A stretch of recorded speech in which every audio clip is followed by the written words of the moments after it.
The last speaker is Miss Elaine Mills.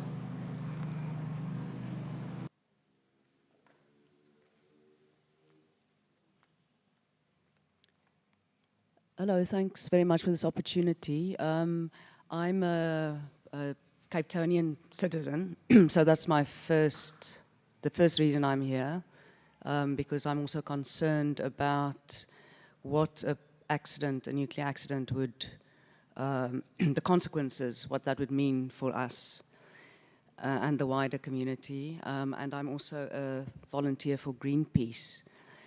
I differ with the previous speaker who said that Koeberg is safe and clean. I think some of the people who spoke in the beginning of this session outlined quite a few concerns about the safety of the life extension that's proposed. And in terms of it being clean, I think that's very debatable, or actually very questionable, because there is no sustainable way of dealing with nuclear waste. And even though it might not, there's no carbon emissions associated, I think that a community like Volpit will definitely differ with the judgment that it's safe, especially in light of the fact that Eskom is considering transporting high-level radioactive waste to that community from 2030 onwards. One of the reasons I have serious concerns about Koeberg's safety is firstly about how this process has been conducted and the lack of transparency from the very beginning. A lot of the information was not made available to the public. And the only way that we actually obtained that information was through a PAIA request. In other words, civil organizations had to force Eskom and the authorities to make that information that was redacted available.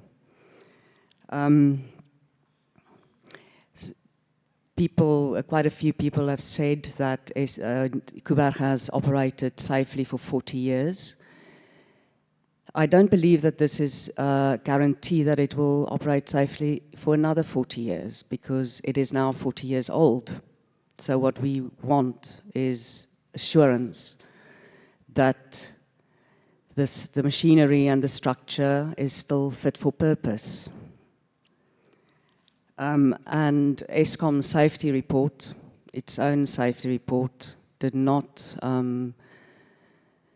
make that case convincingly. There's at least 40 safety concerns which have not been addressed. And I think the lack of transparency is highly concerning, because the question you ask is, why? Why is it so difficult to get hold of the information? What is being hidden? In terms of the safety, the emergency plan, which is supposed to be adequate, and if there is a nuclear accident, I would just like to mention that there was a simulated exercise where a nuclear accident at Koeberg was simulated on the 4th of November 2022. There were at least 14 non-compliant issues found, and I will mention some of them to you. Radioactive wastewater from decontamination showers were not contained because the correct equipment was not available.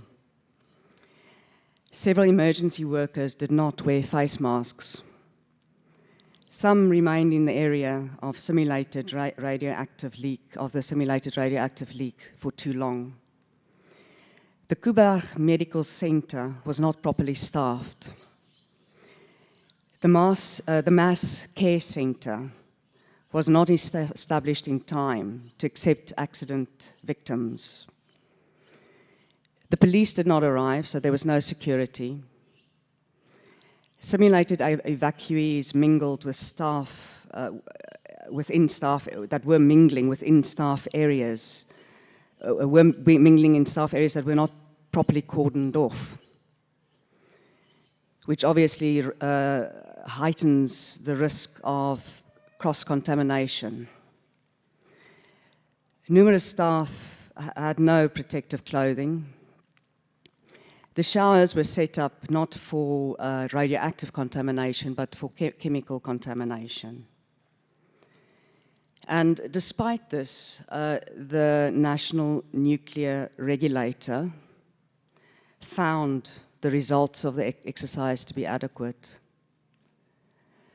So I would like to ask you, how is that possible? How could you find that adequate? How can it be adequate in anyone's terminology? I would also like to respond to the claim that Koeberg provides a lot of jobs. Well, the fact, not the claim. It does provide a lot of jobs. But if there was a nuclear accident, it will decimate the Western Cape economy. The tourism industry will no longer exist. Agriculture and the wine industry will be destroyed. I don't know if people really understand the severity of what this risk poses to us. At Chernobyl, millions of acres of forest and farmland was contaminated. Livestock afterwards was born deformed, and the health effects continue. That area was left uninhabitable for 20,000 years. I'd like you to just take that on board, 20,000 years. You as the National Nuclear Regulator have an incredibly grave responsibility. I would like to stress that.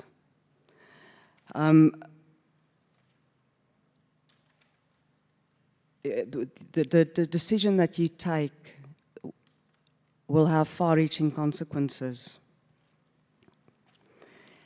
I realize that there's a load-shedding crisis in our country and there's a jobs crisis.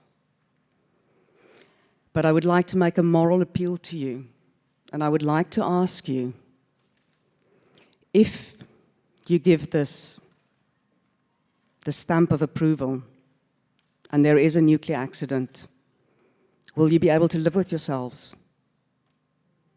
I know that there's a lot of political pressure on you. We know that. And that's not easy. One of your colleagues were dismissed because he expressed unpopular opinions. Unfortunately, South Africa is not as free as we would like it to be in terms of speaking truth to power.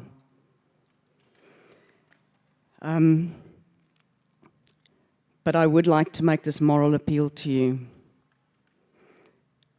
And I would also urge greater openness and dialogue, like one of the previous speakers mentioned, to instill in us the confidence that you really have our safety to heart, that you are protecting us, as is your responsibility.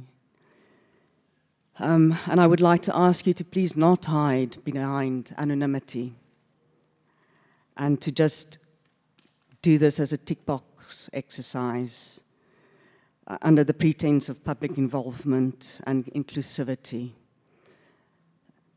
I urge you to please take the responsibility you've been given seriously on behalf of all of us, including yourselves. Thank you very much.